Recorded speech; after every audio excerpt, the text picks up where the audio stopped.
Hello guys! Maghugas-hugas tayo guys. Diba? Mga gawain ng mga nanay sa bahay. Lalo na pag ang mga nanay ay nakastay lang sa bahay. Kaya mga kagaya ko dyan, tambay lang sa bahay. Wala na maisip na may content tuloy. Kasi nasa bahay lang. Pwede naman lumabas. Kasi lang hindi ba ako mahilig lumabas kasi kagaya niya. Masakit ang aking binti.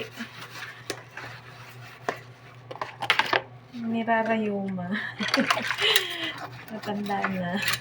Sabi kapag nirarayuma ay matanda na. Totoo ba yun? Agree ba kayo doon? Sabihan na matanda. Ay, matanda na. Kaya nirarayuma. Ay, sumasakit ang mga binti. Ganun daw yun. May times din guys na alis naman ako ng bahay. Kapag, ayan, malingki. Malingki ako guys.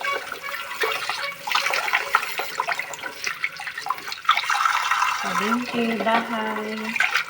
Tapos nagbabay ng bayarin kahit na masakit. Ano yun? Yung kusog-kusugan.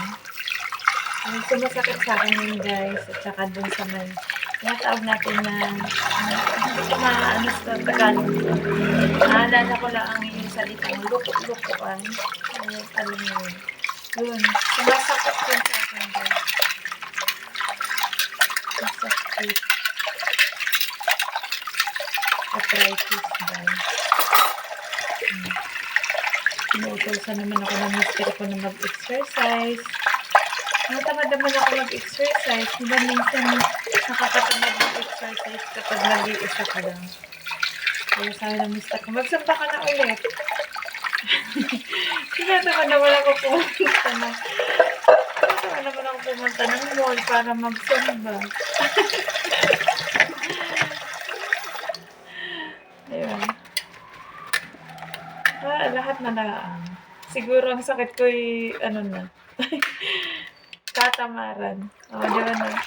Agree ba kayo? Kasi lahat na masakit. Ayun, sabi ng iba, katamaran. Ay, nako. Minsan ayoko na nga magdaing kasi walang naniniwala sa akin. Lahat yun, inararamdaman ko. Sabi nila, drama-drama ko na lang daw yun. Kasi, malakas naman daw ako.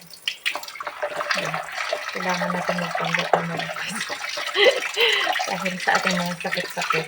Siyempre, may mga anak pa tayo umaasa sa atin. Hayaan mo yung, ayun nga, mga nagsasabi malakas naman ako, nagpapanggap na may sakit. Nara sila. Nara sila. Hindi ko naman sila pinipilit kung maniwala o hindi.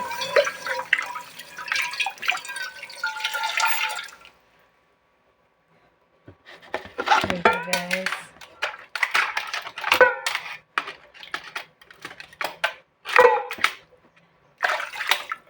Ay.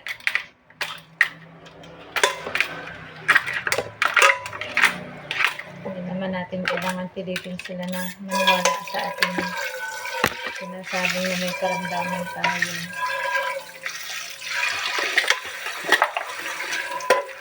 Kasi sabi din, share ko lang, hindi ko lang sila inaano kasi alam mo naman, hindi naman ako ano dun sa mga sinasabi nila kasi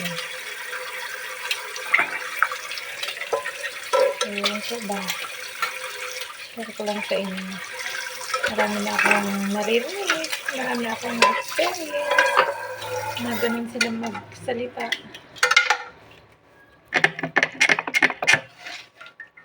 So, swerte nyo kung hindi nyo naranasan. Swerte nyo kung hindi kayo nakaranas ng gano'n.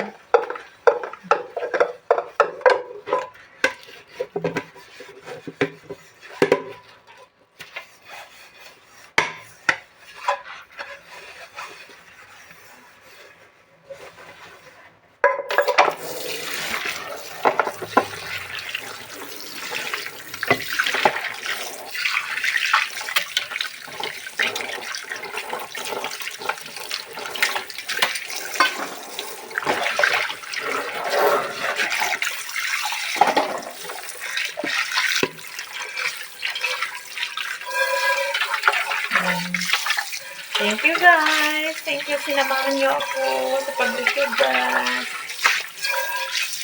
Hugas lang ako ng aking nakatambak na hugasin sa lababo.